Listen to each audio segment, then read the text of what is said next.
नमस्कार। आज मैं आपको एक कहानी सुना रही हूँ जिसका शीर्षक है एक थी कवयित्री। उत्तर प्रदेश के फर्रुखाबाद में एक परिवार रहता था जो बहुत ही धार्मिक, सुशिक्षित और संपन्न था। परंतु पीढ़ियों से उनके घर में किसी भी कन्या का जन्म नहीं होता है। अतः उनका परिवार यह चाहता है कि उनके घर में भी एक कन्या का जन्म हो। वो हमेशा भगवान से प्रार्थना करते रहते हैं। भगवान ने प्रार्थना उनकी स्वीकार की और होलिका दहन वाले दिन 1907 में उनके घर में एक कन्या का जन्म हुआ।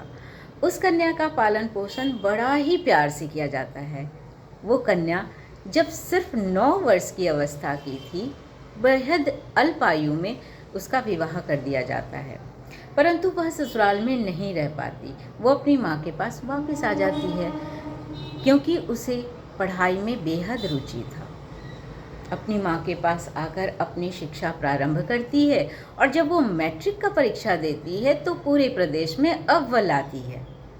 उसी समय से वो छोटी छोटी सी रचनाएं लिखना प्रारंभ करती है। फिर उच्च शिक्षा के लिए उसे इलाहाबाद विश्वविद्यालय में दाखिला करा दिया जाता है। कहीं भी वाद विवाद प्रतियोगिता हो, कवि गोष्ठी हो, हर जगह अपनी उपस्थिति वो दर्ज कराने लग गई। एक सशक्त कवयित्री के रूप में उभरने लग गई। तभी उसकी मुलाकात सुभद्रा कुमारी चौहान से होती है।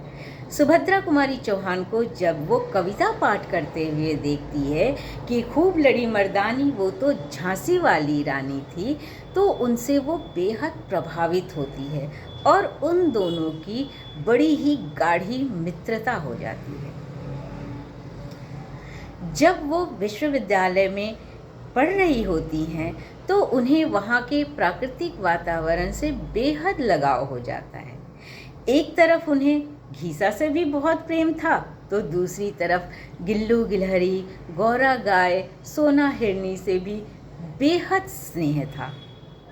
उनमें मानवीयता और मानवीय संवेदना कूट कूट कर भरा हुआ था और उनके लिखने का जो प्रक्रिया था वो एक बार जब प्रारंभ हुआ तो रुकने का नाम नहीं लिया और वो छायावाद के 4 स्तंभों में एक प्रमुख स्तंभ बन गई और इस भारतवर्ष की एक सशक्त और प्रमुख कवयित्री के रूप में सुविख्यात हो गई।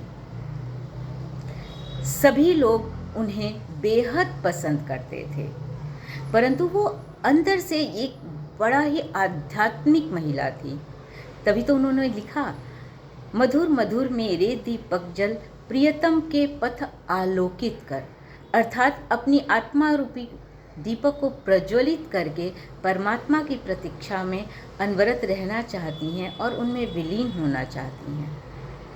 धीरे धीरे करके उनकी प्रसिद्धि संपूर्ण भारतवर्ष में हो गई और उन्हें भारतवर्ष की जितनी भी साहित्यिक पुरस्कार थे वो सब इन्हें प्राप्त हुए और वर्ष 1987 में ये 5 तत्वों में विलीन हो गई और मरणोपरांत इन्हें पद्म विभूषण प्राप्त हुआ। इनका नाम था महादेवी वर्मा। महादेवी वर्मा के बारे में कुछ भी कहना सूर्य को दीपक दिखाने के बगैर है, परंतु महादेवी वर्मा मेरे दिल के बहुत करीब हैं, इसलिए मैंने एक छोटी सी स्टोरी आपको सुनाई। पसंद आए तो ज़रूर बताइएगा। धन्यवाद। नमस्कार।